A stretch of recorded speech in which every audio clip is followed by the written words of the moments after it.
নাৰেংগীৰ পাঠৰকুঁৱৰীত তিনিদিনীয়াকৈ অনুষ্ঠিত 28 সংখ্যক দিবানৈশ স্বাধীনতা কাপ মুকলি ফুটবল প্ৰতিযোগিতাৰ সফল সামৰণি পাঠৰকুঁৱৰী কাৰ্বি জনজাতি সংঘৰ উদ্যোগত 14 আগষ্টৰ পৰা 16 আগষ্টলৈকে নাৰেংগী ক্ৰীড়া সন্থাৰ খেলপথাৰত প্ৰাংগণত অনুষ্ঠিত হয়। এই ফুটবল প্ৰতিযোগিতা অসমকে ধৰি উত্তৰ পূৰ্বাঞ্চলৰ প্ৰায় 32টা দলে অংশগ্ৰহণ কৰে। এই প্ৰতিযোগিতাত শনিবাৰে অনুষ্ঠিত প্ৰতিযোগিতাৰ ফাইনেল খেলত KMC সোণাপুৰে এল ডেৰাডো বীৰকুচিক 2-1 গলত পৰাস্ত কৰি চূড়ান্ত খিতাপ অৰ্জন কৰে।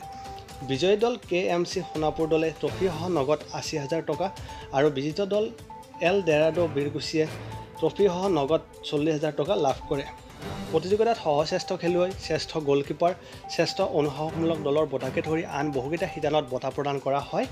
বঁটা বিতৰণী অনুষ্ঠানত আয়োজক কমিটিৰ সভাপতি অজয় পোদ্দাৰ, সমাজকৰ্মী ধৰ্মকান্ত ডেকা, প্ৰদীপ বৰ্মন, দুৰ্গাপ্ৰসাদ শৰ্মা, ক্ৰীড়া সংগঠক সুৰেশ কাইমল, প্ৰদীপ কলিতাকে ধৰি আন বহুকেইগৰাকী গণ্যমান্য ব্যক্তি উপস্থিত থকা পৰিলক্ষিত হয়। আমাৰ আজি 28তম ইণ্ডিপেণ্ডেন্স ফুটবল টুৰ্ণামেণ্ট 2025ৰ আজি সামৰণি অনুষ্ঠান হৈছে। আজি এই তিনিদিনীয়া খেলখন আমাৰ সৈতে বহুতো টীম ইয়াত অংশগ্ৰহণ কৰিছিল। তাৰ মাজৰ পৰা দুটা দল আজি বিজয়ী হ'বলৈ গৈ আছে আৰু তেওঁলোকক আমাৰ ফালৰ পৰা বঁটা আজি প্ৰদান কৰা হ'ব। যেনেকুৱা আজি ফাৰ্ষ্ট প্ৰাইজ 1 লাখ টকা আৰু ছেকেণ্ড প্ৰাইজ 60,000 টকা।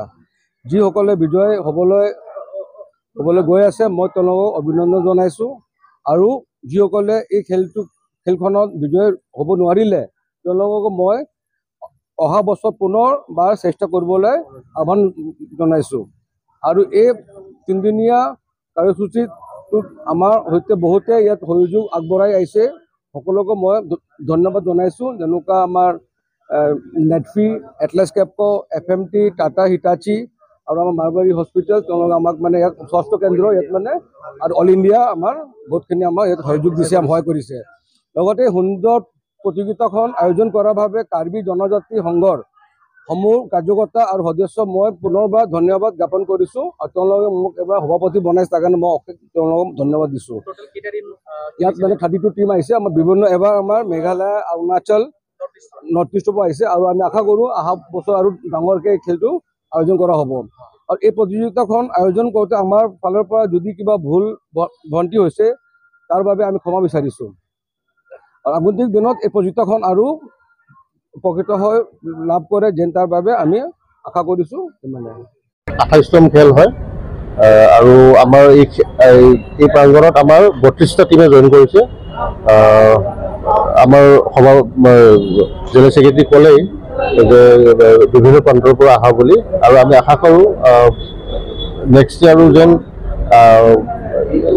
আৰু বেলেগ ষ্টেটৰ পৰাও আহিব বুলি আশা কৰিলোঁ। লগতে আপোনালোকৰ মাধ্যমেৰে আমি জনাব খোজোঁ যদি আপোনালোকৰ নিউজ যদি যায় বেলেগ প্ৰান্তলৈ যদি যায় আমি গম পাব বুলি আশা কৰিলোঁ।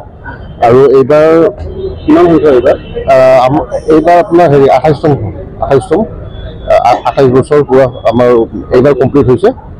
আৰু আমাৰ নেক্সট যিখন এইবাৰ আমি যি আয়োজনেৰে আমি আয়োজন কৰিলোঁ খেলখন, সেই খেলখন নেক্সট ইয়াৰ আৰু ইয়াতকৈ ভালকৈ আমি কৰিব পাৰোঁ তাৰ প্ৰচেষ্টাৰে চবকে ফাইনেল খেল আছে।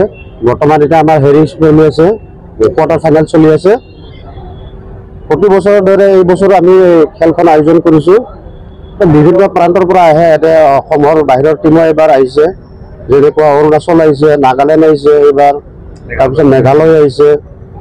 আৰু আমাৰ প্ৰথম পুৰস্কাৰটো আছে 1 লাখ টকা, দ্বিতীয় পুৰস্কাৰটো আছে 60,000 টকা আৰু তাৰ লগতে নিচুকনি বঁটা কিছুমান আছে। তাৰপিছত আছে আমাৰ হেৰিৰ ৰাইজৰ যিবিলাক সহায় সহযোগ কৰি আছে আমাৰ স্থানীয় মানুহখিনি, তেখেতসকলক ধন্যবাদ জ্ঞাপন কৰিছোঁ। আৰু লগতে সকলো ৰাইজে আমাক সঁহাৰি জনাই আহিছে, ভালদৰে সকলোৱে খেলখন চলাই নিয়াৰ সুবিধা কৰি দিছে। আৰু মই এই চেগতে কৈ দিম ক্ৰীড়া সন্থাৰ খেলপথাৰখনৰ ক্ৰীড়া সন্থাৰ কমিটিকো মই ধন্যবাদ জ্ঞাপন কৰিছোঁ, যাতে আমাক এখন খেলপথাৰখন খেলখন পাতি দিয়াৰ কাৰণে আমাক সহায় সহযোগ কৰিছে।